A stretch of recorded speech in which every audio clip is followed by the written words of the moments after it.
You wake to the sound of metal scraping against stone.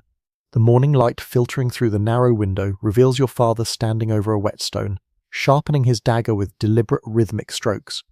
Your mother sits hunched in the corner, her fingers working frantically at her rosary beads, whispering prayers you cannot quite hear. The air tastes of smoke and fear, thick with the weight of unspoken words. Today is your wedding day. You are 12 years old. The silk dress your mother has sewn hangs on a wooden peg like a shroud. Its deep blue fabric, dyed with precious indigo that cost your family 3 months' grain stores, represents everything you are about to lose. Your childhood, your name, your body, your choice. In a few hours, you will be led to the altar not as a bride, but as a commodity. A living contract sealed with flesh and blood, binding two families in an arrangement that has nothing to do with love and everything to do with survival. This is not the marriage you know from fairy tales or modern romance. This is marriage as it existed for most of human history, a brutal transaction where women were currency, children were political pawns, and death was often the only escape from a union that began with violence and ended in the grave. Before diving into these forgotten stories of survival and suffering, if you enjoy learning about the hidden truths of history, consider hitting that like button and subscribing for more content like this. And please, comment below to let me know where you're listening from. I find it incredible that we're exploring these ancient stories together from different parts of the world, connected across time and space by our shared curiosity about the past. The marriage contract sprawled across the wooden table like a death warrant, its Latin text swimming in candlelight. Sir Geoffrey de Montfort, aged 43, recently widowed, owner of 3 manors and 200 serfs, seeks bride. Available, Lady Matilda, aged 11, daughter of Sir William de Clare, dowry of 50 marks silver, bloodline traced to King Edward. The negotiations had taken 3 days, not because the terms were complex, but because your father wanted to squeeze every possible advantage from your sale. You were, after all, his most valuable asset, young enough to be moulded, fertile enough to produce heirs, and noble enough to elevate his family's standing. The fact that you had never met your future husband was irrelevant. The fact that you were still playing with wooden dolls was inconvenient but not disqualifying. Medieval marriage was fundamentally different from anything we recognize today. It was not a union of equals choosing each other, but a legal and economic arrangement between families, often negotiated when the bride was still in swaddling clothes. The Catholic Church, which would later romanticize marriage as a sacred bond, spent most of the medieval period treating it as a necessary evil, a compromise with human weakness that prevented the greater sin of fornication. The average age of marriage for noble girls during the High Middle Ages was between 12 and 14. For peasant girls, it was slightly higher, around 16 to 18. Not out of any greater respect for childhood, but because poor families needed their daughters' labour longer and could not afford elaborate dowries. But regardless of social class, the fundamental reality remained the same. Marriage was something that happened to women, not something they chose. Your mother's gentle hands shake as she fastens the wooden buttons of your wedding dress. Each button is carved with your family's coat of arms, a swan pierced by an arrow which seems grimly appropriate. She has been married to your father for 16 years, wed at 13 to a man she met on their wedding day. She bore him 9 children, 5 survived infancy. She has never spoken of love, only of duty, obedience, and the careful navigation of a husband's moods. Remember, she whispers, her breath warm against your ear, a wife must be like water. She takes the shape of whatever vessel contains her. Resistance brings only pain. The wedding ceremony itself was a public spectacle designed to make the transaction irreversible. Unlike modern weddings, medieval marriages were not primarily religious events. The church's involvement was minimal, often just a priest offering a blessing at the church door before the real business began. The ceremony was about witness, about community acknowledgement that a legal transfer had occurred. You are led through the village streets like a sacrificial lamb. The entire community is gathered to watch, not to celebrate, but to bear witness. In a world without written records for most people, public ceremony served as collective memory. These villagers would remember this day, would testify if anyone ever questioned the legitimacy of your union or the inheritance rights of your future children. The priest, Father Benedict, stands at the church door with his face carved from stone. He has presided over hundreds of these ceremonies, watched countless young girls led to altars like lambs to slaughter.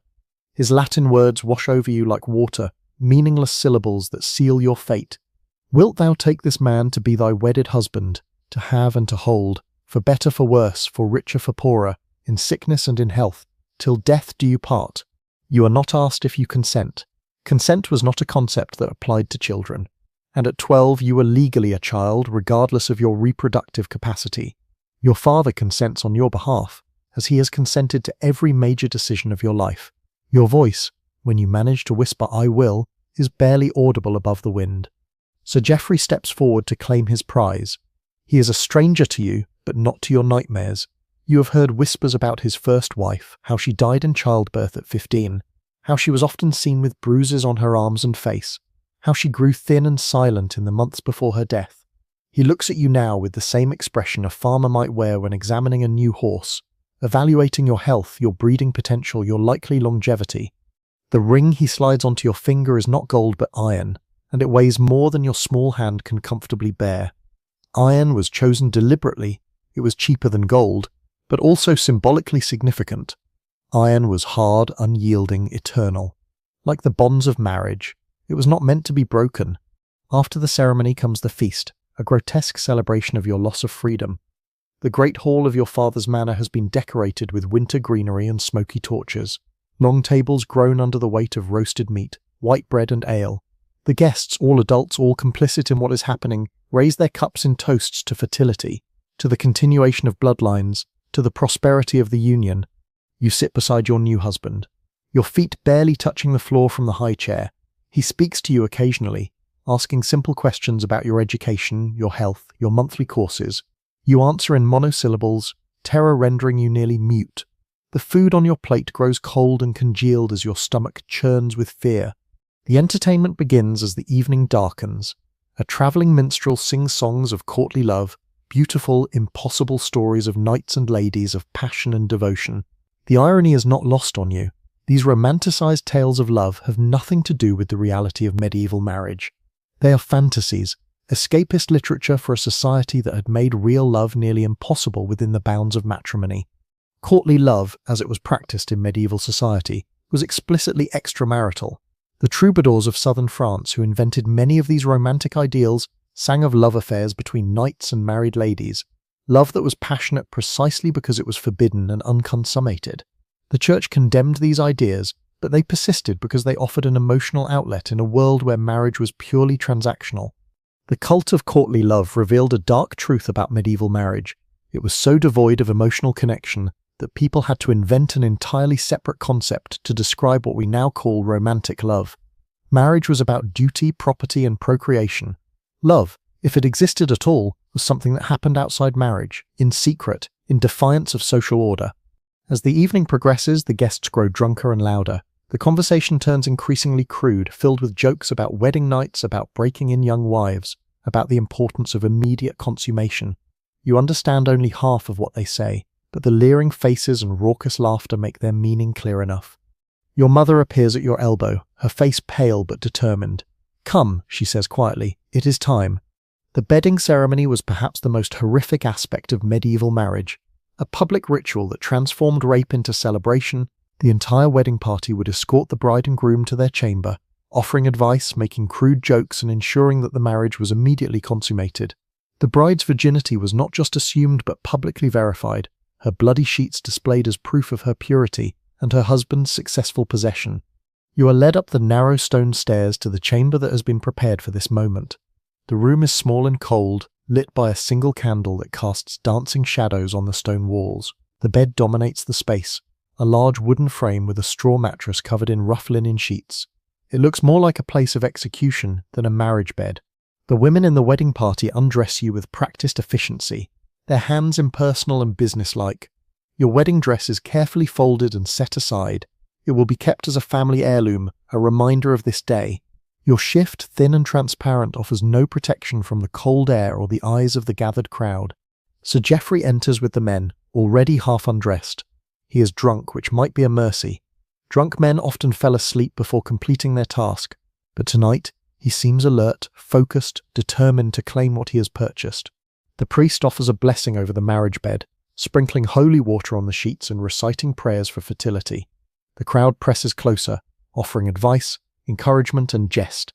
Some of the men make crude gestures, miming what is about to happen. The women nod approvingly, as if your terror is perfectly normal and expected. This public violation of privacy was not seen as cruel or unusual. It was considered necessary to ensure the marriage was legally binding. A marriage that was not consummated was not a marriage at all. It could be annulled, the contracts voided, the political alliance dissolved. The witnesses were there to prevent any later claims of non-consummation, to ensure that the transaction was completed as agreed. Finally, mercifully, the crowd begins to withdraw, but not before the married women offer their final advice: submit completely, make no sound, think of your duty to produce heirs. Your mother kisses your forehead and whispers a prayer in your ear, her tears falling on your face like rain. The door closes with a sound like a coffin lid. You are alone with your husband, this stranger who now owns you more completely than he owns his horses or his land. You are his property, his chattel, his to use as he sees fit. The law provides no protection for wives. The church teaches that a woman's body belongs to her husband, that she has no right to refuse his advances, that her purpose is to bear his children regardless of the cost to her health or happiness. The medieval concept of marriage was built on the foundation of absolute male authority. The husband was the head of the household, the final arbiter of all decisions, the owner of all property, including his wife's body. The marriage vows reflected this reality. While the husband promised to love and cherish his wife, she promised to love, cherish, and obey. The word obey was not ceremonial. It was a legal requirement backed by both civil and religious law. What happened in that chamber was not lovemaking but conquest. Medieval marriage manuals, written by men for men, offered advice on how to break in a young wife, how to overcome her natural resistance, how to assert dominance from the very beginning.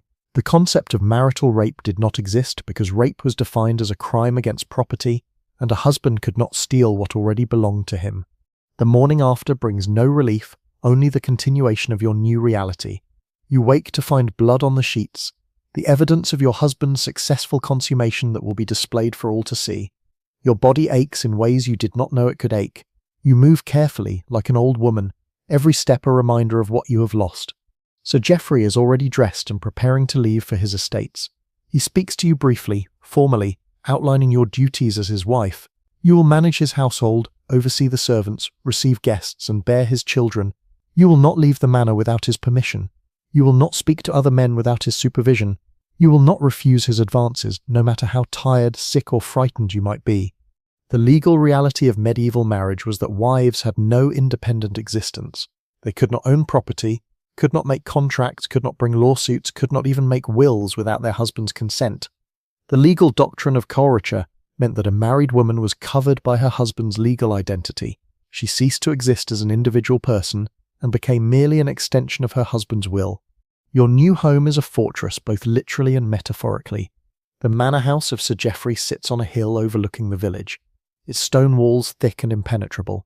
There are no locks on the inside of doors because locks were meant to keep people out, not in. But you are imprisoned nonetheless, trapped by law, custom, and the certain knowledge that there is nowhere to run. The household staff regard you with a mixture of pity and wariness. They have seen wives come and go, have witnessed the cycle of hope and despair that defines the lives of married women. The older servants remember Sir Geoffrey's first wife, how she arrived young and eager, how she gradually faded into silence and shadow, how she died screaming in childbirth while her husband drank ale in the hall below. Your days develop a rhythm of submission and endurance. You wake before dawn to pray, spend the morning overseeing household tasks, the afternoon in needlework or spinning, and the evening in your husband's bed. There is no privacy, no solitude, no moment when you belong to yourself. Even your prayers are monitored. The chaplain reports your spiritual state to your husband, who has the right to correct any deviations from proper wifely devotion. The first pregnancy comes quickly, as was expected and desired. Medieval medicine understood little about conception beyond the observation that young women who were frequently bedded soon showed signs of carrying children. There was no concept of family planning, no understanding of the female cycle, no recognition that constant pregnancy might be dangerous to a woman's health. You are 14 when your first child is born, and the experience nearly kills you. Medieval childbirth was a terrifying ordeal that claimed the lives of countless women. Without understanding of hygiene, anesthesia, or surgical intervention, birth was a primitive struggle between life and death. The mortality rate for women in childbirth was staggering. Estimates suggest that between 10 and 20% of medieval women died from complications related to pregnancy and birth. The midwife who attends you is an elderly woman named Agnes. her hands stained with the blood of 1,000 births. She knows her trade well, but her knowledge is limited to folk remedies and superstition. She places a piece of jasper on your belly to ease the pain, hangs a charm of eagle's claws around your neck to speed delivery, and mutters prayers to St. Margaret, the patron saint of childbirth. Labour begins at dawn and continues through the night. You scream until your voice is gone, then continue screaming silently, your mouth open but no sound emerging. The pain is beyond anything you could have imagined. Wave after wave of agony that threatens to tear you apart. Agnes forces you to drink bitter herbs that make you vomit, then more herbs to stop the vomiting. Your husband paces in the hall below, concerned not for your suffering but for the fate of his potential heir. The baby, when it finally comes, is a girl. The disappointment in the room is palpable. A daughter has some value. She can eventually be married off to cement another political alliance, but she is not the son that every medieval husband demanded. Sir Geoffrey's reaction is cold fury. He does not hold the child, does not ask about her health, does not inquire about your condition. He simply leaves the room, already planning the next pregnancy that will, he hopes, produce a male heir. You name the baby Eleanor after your grandmother, though you know the name may be changed if your husband disapproves. In medieval society, fathers had absolute authority over their children's names, education and future. The bond between mother and child, while emotionally powerful, had no legal recognition. Children belonged to their fathers as completely as wives belonged to their husbands. The recovery from childbirth is long and painful. Your body, already small and underdeveloped, has been damaged by the trauma of birth. You develop a fever that lasts for weeks, leaving you weak and delirious. Agnes treats you with more herbs and charms, but medieval medicine has no real understanding of infection or the importance of rest and recovery. Your husband shows no patience for your weakness. Within 2 months of Eleanor's birth, he is demanding his conjugal rights again. You try to explain that you are not ready, that your body needs time to heal, but such concerns are irrelevant to medieval marriage. A wife's body belonged to her husband, and he had the right to use it regardless of her health or comfort. The cycle begins again. Another pregnancy, another difficult birth, another daughter, then another. By the time you are 18, you have given birth to 4 children, 2 of whom died in infancy. Your body is worn out, prematurely aged, marked by the constant demands of pregnancy and childbirth. You look in the polished metal mirror and see your mother's face, the same hollow eyes, the same resigned expression, the same defeated posture.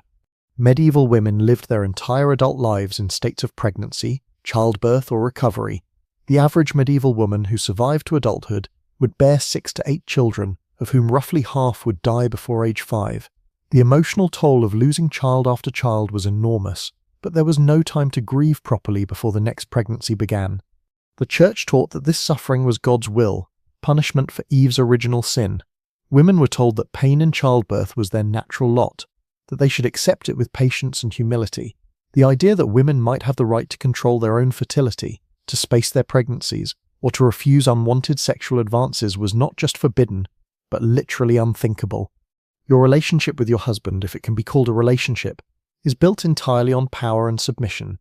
He speaks to you only to give orders or express displeasure. You speak to him only when directly addressed, and then in the most deferential terms possible. There is no conversation, no shared interests, no emotional connection. You are his property, useful for producing heirs and managing his household, but not a person whose thoughts or feelings matter. The isolation is perhaps the worst part. You are surrounded by people but have no real friends, no confidantes, no one who understands your experience. The other women in the household are servants, and the social gap between you makes genuine friendship impossible. The local noblewomen are potential rivals or political enemies, their friendships contingent on their husbands' alliances. You are alone in a way that is both complete and inescapable. Your children provide some comfort, but even that relationship is constrained by medieval custom. You are expected to be loving but not indulgent, nurturing but not protective. The children belong to their father, and he will make all decisions about their upbringing. Your role is to care for them in infancy and early childhood, but once they reach the age of reason around 7, they will be sent away to other households to be educated and trained. The legal system provides no protection for wives who suffer abuse. Medieval law recognized a husband's right to correct his wife physically, as long as the punishment was not excessive. The definition of excessive was left largely to men's interpretation, and the threshold was high. A husband could beat his wife with a stick, as long as it was no thicker than his thumb. He could lock her away, restrict her food, or humiliate her publicly. all in the name of maintaining proper household order. Your husband's violence is not constant, but it is always present as a threat. He strikes you when you displease him, when dinner is late, when you fail to conceive quickly enough after each birth, when you show too much affection for your children. The servants pretend not to notice the bruises, the way you flinch when he raises his hand, the careful way you move around him like a beaten animal. The church, which might have provided some comfort, offers only more oppression.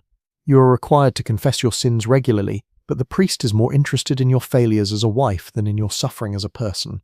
Have you been obedient? Have you submitted willingly to your husband's demands? Have you kept your thoughts pure and your demeanor modest? Your pain is not a sin to be forgiven, but a trial to be endured. Medieval Christianity taught that women were inherently weak, sinful, and dangerous. They were the daughters of Eve, cursed with the responsibility for humanity's fall from grace. The only path to salvation was through submission to male authority and the patient endurance of suffering. The concept of women as individuals with rights, needs, and desires was foreign to medieval religious thought. The years pass in a blur of pregnancy, childbirth, and loss. You bear 9 children in total, of whom 5 survive to adulthood. Each birth is harder than the last, each recovery longer and more difficult. Your body, which was small and delicate to begin with, becomes gaunt and worn. You lose teeth, develop chronic pain, and suffer from what we would now recognize as severe depression. At 25, you are already considered an old woman. Your hair has gone grey, your face is lined with worry and pain, and you move with the careful deliberation of someone whose body has been pushed beyond its limits. You have survived 15 years of marriage, but survival is not the same as living. You exist in a state of constant vigilance, always watching for signs of your husband's mood, always ready to placate, submit, or endure. The economic reality of medieval marriage was that wives were expensive investments that needed to produce returns. The dowry your father paid for your marriage was substantial, but it was only the beginning. Your husband also had to provide for your maintenance, your clothing, your medical care, and your eventual burial. If you failed to produce surviving male heirs, you represented a significant financial loss. This economic pressure created additional stress in already difficult marriages. Wives who failed to conceive, who bore only daughters, or who suffered repeated miscarriages were often blamed for their husband's financial difficulties. The solution was frequently to seek annulment and try again with a younger, hopefully more fertile wife. Annulment was theoretically possible in medieval marriage, but it was expensive, complicated, and heavily biased against women. The most common grounds were consanguinity, being too closely related, impotence, or non-consummation. Proving these claims required testimony from multiple witnesses and often involved invasive physical examinations. Women who sought annulment were frequently accused of adultery, witchcraft, or other crimes that carried severe penalties.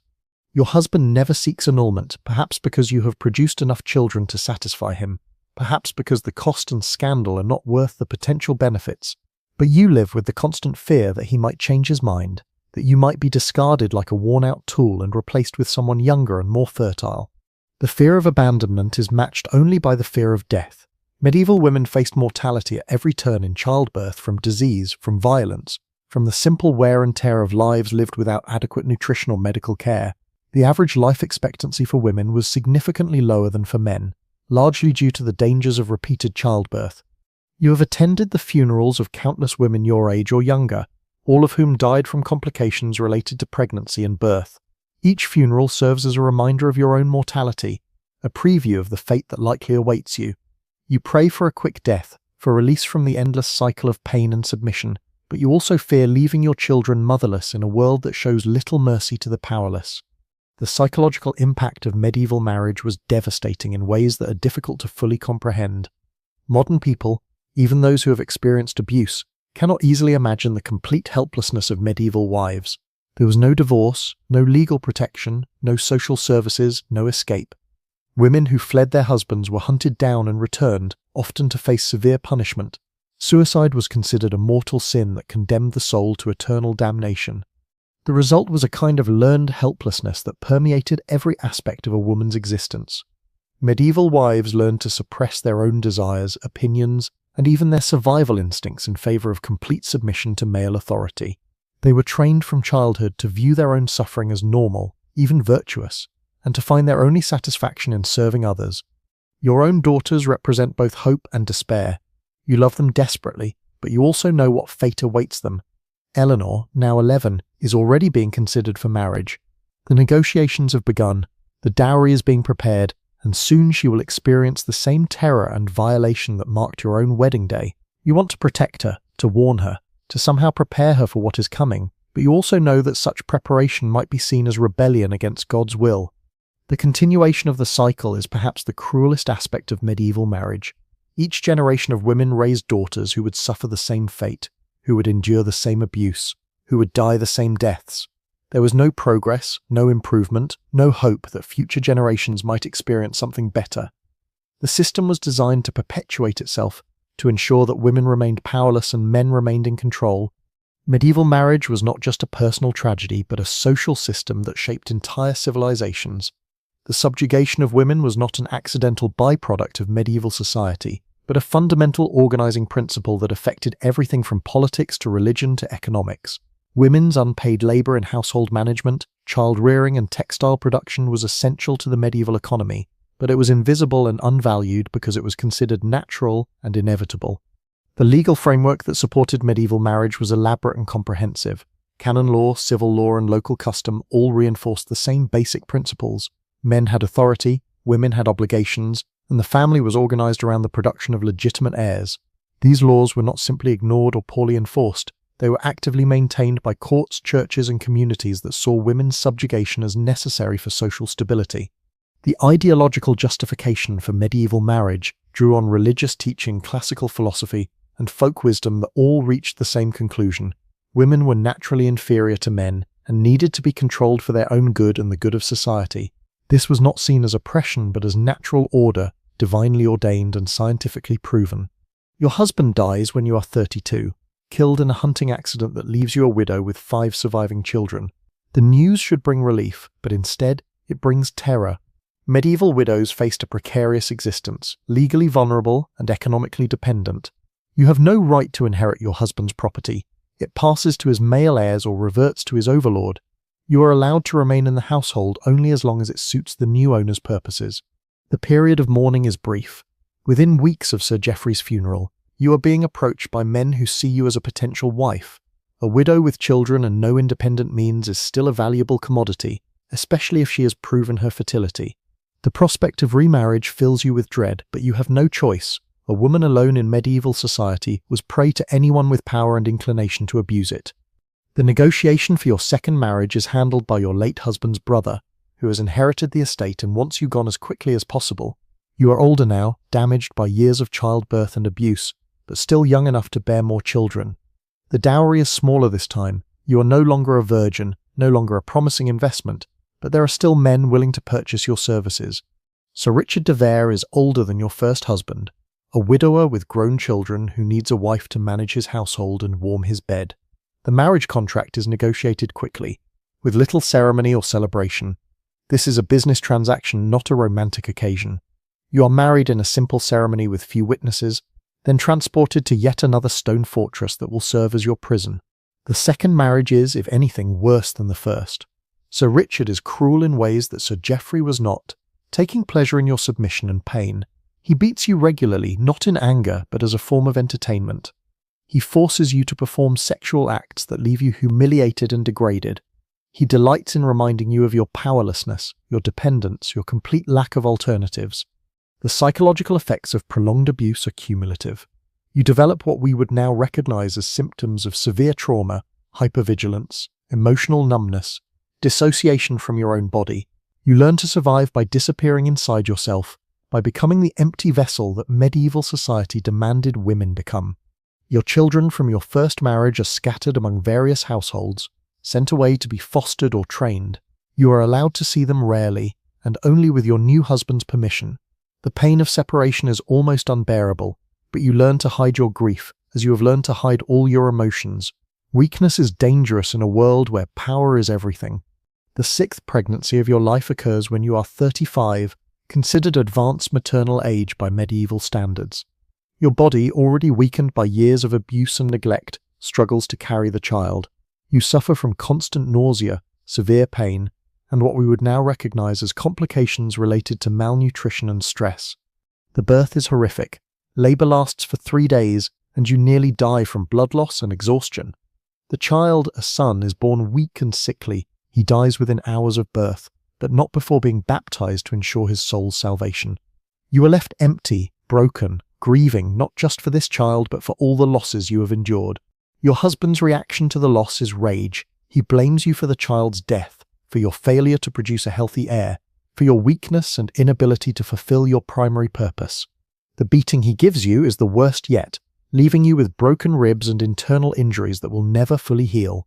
Recovery is slow and incomplete. You develop chronic pain that makes every movement agony. Your menstrual cycles become irregular, then stop entirely, your body's way of protecting itself from further pregnancies. But the cessation of fertility does not bring freedom, only new forms of abuse. A wife who cannot bear children is useless, a drain on resources, a reminder of failed investment. The final years of your life are marked by increasing isolation and despair. Your husband takes a young mistress, installing her in the household as a constant reminder of your own inadequacy. You are relegated to the status of housekeeper, responsible for managing the domestic sphere, but excluded from any real authority or respect. The young mistress, barely 15, looks at you with a mixture of pity and fear. She sees in your broken body and defeated spirit a preview of her own future. You want to warn her, to help her, to somehow break the cycle, but you are powerless to change anything. The system that destroyed you will destroy her in turn, and her daughters after her. Medieval marriage was not an aberration or a temporary failure of civilization. It was a logical outcome of a society organized around male dominance and female subjugation. The brutality was not accidental but essential to maintaining a system that concentrated power and resources in the hands of men, while relegating women to the status of reproductive slaves. The economic foundations of medieval marriage were built on the concept of women as property. The dowry system, the laws of inheritance, the legal doctrine of coverture, all these institutions worked together to ensure that women remained economically dependent and therefore powerless. A woman who could not survive without male protection was a woman who could not resist male authority. The religious justification for medieval marriage was equally systematic. The church taught that women were naturally sinful and needed to be controlled by righteous men. Marriage was presented as a divine institution that channeled female sexuality into acceptable forms, while ensuring the production of legitimate heirs. The suffering of wives was not a problem to be solved, but a necessary sacrifice for the greater good of Christian civilization. The social enforcement of medieval marriage was comprehensive and ruthless. Communities that tolerated disobedient wives or abusive husbands were seen as threats to social order. The punishment for women who resisted their assigned roles was severe and public, designed to discourage others from similar rebellion. The few women who managed to escape their marriages were hunted down, punished, and returned to their husbands as examples to others. You die at 38, your body finally succumbing to the accumulated damage of years of abuse, neglect, and repeated childbirth. The cause of death is listed as fever, but the real cause is the slow destruction of a human being by a system that viewed women as expendable resources. Your funeral is sparsely attended. Your husband shows appropriate grief for public consumption, but his real emotion is relief. He is already negotiating with the family of a 14-year-old girl who will become his third wife. The cycle continues, endless and inevitable. Each generation of women sacrificed to maintain the power structures that define medieval society. The gravestone, if you were fortunate enough to have one, would bear only your name and the dates of your birth and death. There would be no mention of your dreams, your fears, your love for your children, or your quiet acts of resistance. Medieval women were erased from history as completely as they were erased from life, their stories lost in the silence that patriarchal society demanded. The records that survive from medieval marriage, the contracts, the wills, the legal proceedings, tell us about property transfers and inheritance rights, but they tell us almost nothing about the human cost of these arrangements. We know the names of the men who owned these women, the amounts of the dowries, the dates of the weddings, but we know almost nothing about the women themselves. This erasure was not accidental but deliberate. Medieval society was organized around the principle that women's experiences did not matter, that their suffering was natural and inevitable, that their stories were not worth recording. The few women who managed to leave written records, usually nuns or noble women with unusual access to literacy, wrote within the constraints of a system that punished female self-expression. The psychological impact of medieval marriage extended far beyond the individual women who endured it. The normalization of domestic violence, the acceptance of child marriage, the reduction of women to reproductive functions All these practices shaped medieval culture in ways that persisted long after the formal legal structures changed. The children raised in these households learned that violence was normal, that women were inherently inferior, that power was the only protection against suffering. Sons learned to expect absolute obedience from their future wives, while daughters learned to expect nothing but pain and submission. The transmission of trauma from generation to generation was as systematic as the transmission of property. Modern people often ask how medieval society could have tolerated such obvious injustice, such systematic cruelty toward half the population.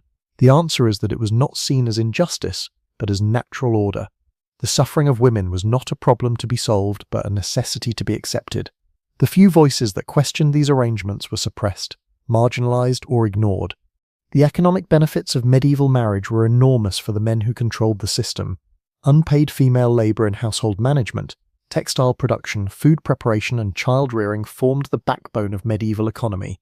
Women's bodies were factories for producing the next generation of workers and warriors, their suffering invisible and uncompensated. The legal structures that supported medieval marriage were not primitive or underdeveloped. They were sophisticated systems of control that operated exactly as intended. The complexity of dowry negotiations, inheritance laws, and marriage contracts reveals a society that had thought very carefully about how to extract maximum value from women's lives while minimizing their ability to resist or escape. The religious ideology that justified medieval marriage was equally sophisticated. The Church developed elaborate theological arguments for why women's suffering was necessary, why their submission was virtuous, why their pain was redemptive. These were not casual prejudices, but carefully constructed belief systems that made cruelty seem like kindness, and oppression seem like protection. The social mechanisms that enforced medieval marriage were comprehensive and effective. Community surveillance, economic dependence, legal helplessness, and physical violence all worked together to ensure that women remained trapped in relationships that slowly destroyed them.